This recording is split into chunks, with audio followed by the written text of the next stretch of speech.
It's your man Delvin. Welcome to Delvin's Room. And bruh, did y'all see that Scarface interview with Shannon Sharpe on Club Shay Shay?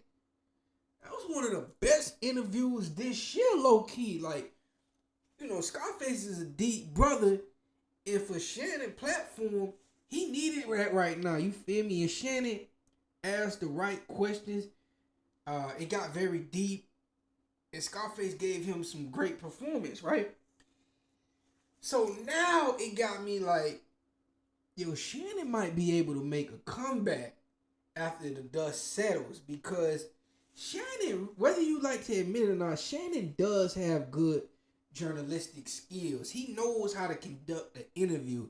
You feel me? Like, regardless of what you feel and what you think about him, Shannon knows how to conduct the interview and get the guests to feel open and express themselves, right? And he did that very good with the Scarface interview. And here's the thing, right? I think ESPN might have overkilled with Shannon. I think they might have did too much, because Shannon is going to get a little sympathy now because of how they played it.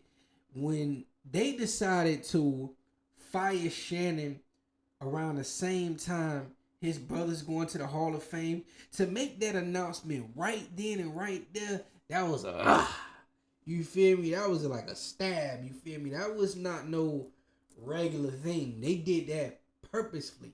You know what I'm saying? That wasn't no, it's just right timing. No, that was sending a message to Shannon.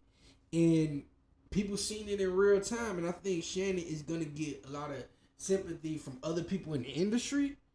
And, because to see how foul it was, you feel me? That's his brother. That's his only moment. They're the only two brothers in the NFL Hall of Fame. Only two brothers. You feel me?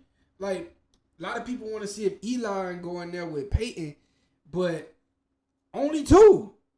So, you feel me? To do that right then and there. You know what I'm saying? And here's the thing. Shannon, his podcast, and his nightcap show, they still doing good. They still doing numbers. So that's why I'm like, Shannon might be able to rebrand. At first, if you go back to some videos before, I said, man, Shannon gonna have a hard time. But the fact that guests are still coming to him, and Ocho hasn't turned his back on him, shout out to Ocho Cinco for that one, because I made a video. If you go back on my page, I made a video and I said, man, Chad, I hope he don't turn his back on Shannon just yet, even though it's, you know what I'm saying?